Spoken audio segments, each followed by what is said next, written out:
At Ultimate Wanted, awesome guy. Let's see how that translates into the game. Like you said, the Tru4 Roy, I assume this is basically the matchup, talking about Samus specifically, the matchup that he has the most experience in. What I don't know if that experience translates to Roy. Yeah. How much time has he spent, with this character in particular? I mean, he knows what Samus can do, but then playing around that with his own character's tools might be a little bit less evolved than something, as Shulk, given the amount of time spent on the character. So far, just feeling each other out, just trying to get a little bit of habits in terms of basic neutral movement, trying to break into that game and see how it goes. And if you wanna know what Cisque's calling card is, it is that Rising Fair, as we see right there into the Zaire. That Rising Fair, such a Cisque classic. A little bit less about the camp game and more about getting into that mid range and really trying to intercept you with that lasting disjointed forward air, leads into some conversions as well, and really wants to make you feel like, hey, whenever you press a button, he's gonna be there to intercept you and be ready to throw at a hitbox. Again, the Rising Fair just working out time and time again. And in that sense, the charge shot is more of a threat, more of an implied threat, I should say, that leads you to jump or to press buttons in ways to play around you, and that is where Cisque wants to strike. Yeah, an incredibly strong conditioning tool for sure, and especially I guess it depends on the player's kind of approach as well. Because Cisque likes to play in that kind of somewhat mid-range. It's kind of like this really weird burst option that can come out of nowhere. You wouldn't have too much time to react to it, but wonderful runoff, getting that forward air, taking that first stock, and putting their Tru4 putting his mark on this first game. Yeah, and counterplaying the forward air while doing it. Very quick Tru4 catching on to that play style that Cisque is putting on the table. And that just kind of emphasizes the strategy, but as well as the experience that Tru4 has against Samus. Okay, avoiding those upbeats. Another thing that Cisque really likes to do are those upbeats. He likes to throw them out preemptively, likes to throw them out aggressively, and it's... it can be very successful against a more aggressive opponent. Tru4 definitely knows when to pull his punches, and that is going to make it hard to hit him with those upbeats, and then it becomes a very risky option. Really curious to see if Cisque is able to adapt to Tru4's game pace and slow it down himself as well. Ooh, nice parry double on that edge shot. Yes, The double edge dance does come out, and that's a 2-stock lead so far. You were talking about pace as well. So one of those things like playing against, Tru4's pace on a character like Roy, with a character like Samus. I mean, yes, it's nice to see Cisque be so aggressive, but still, you can just see how much Tru4 can do to kind of burn into that pacing and make it difficult for Cisque. But wonderful run-off charge shot finish. Lovely. The offstage pressure was definitely on point there. Cisque fighting his way back into the match. So far, a pretty dominating performance by Tru4, but Cisque getting something started. The charge shot into the dash attack falls out of the forward air, but Cisque continues the offense. The ledge trap is on, and Tru4 just jumping over Samus, finding those big up air starters. The forward air coming through. Cisque so consistent with that interception, with that pressure, and there's the up B, exactly what we talked about. Really curious to see who's going to have to budge first, right? Because so far, Tru4 has been looking strong, forcing his game pace, but now it looks like Cisque has discovered something that is giving him the edge. And now I think it's up to Tru4 to start adjusting to Cisque, because this is not looking pretty. Yeah, plenty of tricks to try and keep Tru4 on his toes. Now really starting to get into that game that we know Cisque for. Very strong at just mixing it up and keeping your opponent guessing right now. There's a lot of tricks here and there, and an up B will secure the stock, one apiece after a 2-stock lead. Cisque finds his comfort, finds his control, and here we go. It's a 1-stock game. And let's see, can Tru4 finish this off with the lead that he built up?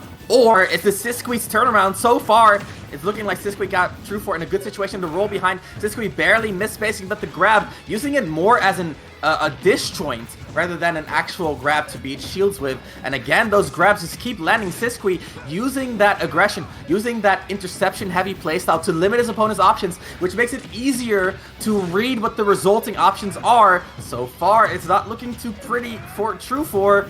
Oh, the jab into the charge shot, but still, with Roy's kill power, this could go any way. Until pressure to uppy, but it doesn't get punished. That could have been a big punish for Tru4. And of course, Battlefield coming in so clutch for Cisque here. Triple uppy, didn't get punished a single time. Tru4, what are you doing? This is the thing I was thinking earlier, and it's a good time to say it now. Whoa, Jesus! Okay, wonderful movement there, getting that wave land into the short hop back air. Wonderful finish. What I want to say about that, because you're saying, you know, there was no punish coming out from Tru4 on those up Bs. And I think it's one of those things that despite the fact that an up B's coming out and you do go, you know, into like free fall when that happens, it's actually very easy, I find, for Cisque and Samus in general to make that difficult for you to get punished. Yep. Because it's just such a fast fall. You can stop on any of the 3 platforms really. The height takes you all the way to the top. You know, if you try and go up there, then Samus can fall through, and you're safe. And it's one of those things where it's not as easy as it might seem to punish that. You know, when at least for Cisque. Yeah, and I mean, on Battlefield especially, you have that top platform, which basically aligns perfectly with Samus's up B height, so you don't have as much of a window to punish it. Samus also pretty floaty, which gives her, you know, it makes it a little bit harder for her to land at times, but on the other hand, it does give her more airtime, which means more decisions that she can make. She can decide to drift out, drift in, maybe drift to the side platform like we saw Sisqui do before. And I think the story of that match really was the turnaround by Sisqui. We saw Tru4 coming out of the gates just with extreme aggression, understanding exactly what Sisqui wanted to do. But again, this is kind of the advantage of playing a coverage-based playstyle, is that you're naturally limiting the things that your opponent can do. And when your game plan is that simple, or it's not even simple, right? But it's simplified as opposed to I'm open to anything that can happen, right? It's also easier to adapt what the opponent can do because it's such a straightforward idea. And that is what we saw from Cisque. We saw, hey, he sticks to his guns, he knows how to mix up, he knows how to read his opponents, and from there, just getting insane reward in the second half of that match, getting almost 2 stocks, almost unanswered. And now, again, we see him holding control of the game pace so far. Tru4 finding a little bit of a break, but Sisqui just looking untouchable. He's building a wall, and it's hard for Tru4 to get in. Yeah, and that's just, I think, a fundamental element of a lot of Samus's plays. Very, very nice, wonderful! Big spike, and it hits the bomb into the back air, stunning! The conversion by Sisqui, the presence of mind as well, and I do have to stress, doing this against Tru4 of all people in Europe is extremely impressive. There's no other player in Europe with more experience against Samus than Tru4 himself. So right now, what we're seeing from Sisqui is truly a testament to his level of play. So far, Tru4, I feel like he's setting up these strong situations, right? He's finding the right ranges to play in, but Sisqui is just stubborn about the right choices, right? He's like, I'm in this range, I'm gonna shield, I know shielding is the right choice, and I'm not gonna let you scare me into picking something suboptimal. And that stubbornness and also that confidence, right? It's a combination of both. I think that is really what is bringing it home for Sisqui right now. Unfortunately, Tru4 looking to try and maybe get that jab back air that most Chroms and Roys do, but the platform earlier coming to Sisqui's aid. There we go, finally, with a little bit more percent, knocks a little bit higher so that platform can't support, does confirm it in the end. Very nice. So again, locked in, 2 stocks apiece, but the rollback does get caught by the charge shot, not enough to take the stock just yet. 163 though, you have to think it's coming soon. There it is. And that roll back was very interesting. It's something that Tru4 does a lot, is he tries to enter kind of like the edge of Samus's burst range, and then he rolls back to bait, for example, a rising forward air or a dash grab call out. But in this situation, Sisqui, again, it's that confidence, it's that stubbornness, just saying, hey, I'm not going to establish my burst range. I don't need to. I have my charge shot. I'm going to make you respect it first, and from there, you know, he's only going to mix up if he needs to mix up, and that, again, strength of Sisqui's play. The dash back, making sure that approach from Tru4 not working out. The positioning by Sisqui is quite strong so far. I really like the way he goes for these small retreats, and that's something that is super understated in Smash Ultimate. A lot of people like to dash back, bait the opponent in, but you don't need an entire dash back to make the opponent whiff, right? And that's exactly what Sisqui is demonstrating here. Just the slightest bit of retreating is already enough to force a whiff, and from there, the punish is imminent. So 1 stock left. I mean, we do know how much pain Roy can put out when he's in a good situation, especially when that rage is on deck. But looking for an edge guard situation. Doesn't quite come out in Sisqui's favor. Now, Tru4 just needs to find his footing. He's been on the back foot for a while and just needs to get a little bit more control on the situation. But will Cisque allow it is the question. Yeah, that preemptive up B, reacting to that, an offline classic, of course. Frame 4 on the up B, extremely fast, extremely strong if you have the reaction on the jump. Here's we see the up throw is going to be enough, especially on PS2, one of the lower ceiling stages, and Cisque just looking strong and dominant ever since he made those adaptations in game 1. So right now, all eyes are on Tru4. How is he going to make the right adaptations? Yeah, for sure. So far putting in a good performance with the Roy, but yeah, Sisqui's just too dominant right now. We've putting out that game plan as we know, and just slowly turning the screws, holding control and wrenching control back whenever it slips away.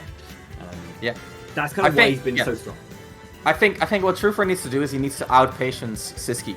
So one of Quick, right? So Quick is Tru4's training partner. One of Quick's flaws is that he knows so much about the various things that Samus can do that he will mix it up eventually. Right? It's like I can play it safe, I can play it solid, but there's this niche option that's just a little bit stronger, and I can always commit to that and get it a little bit, get in my opponent's head. And that kind of forces you to interact with Quick. But Cisque, who plays a little bit more of a reactionary gameplay, a little bit more of a, hey, I'm going to condition you play very direct interactions, right? Because they're all very directly aimed to hit Tru4 rather than making Tru4 go first, right?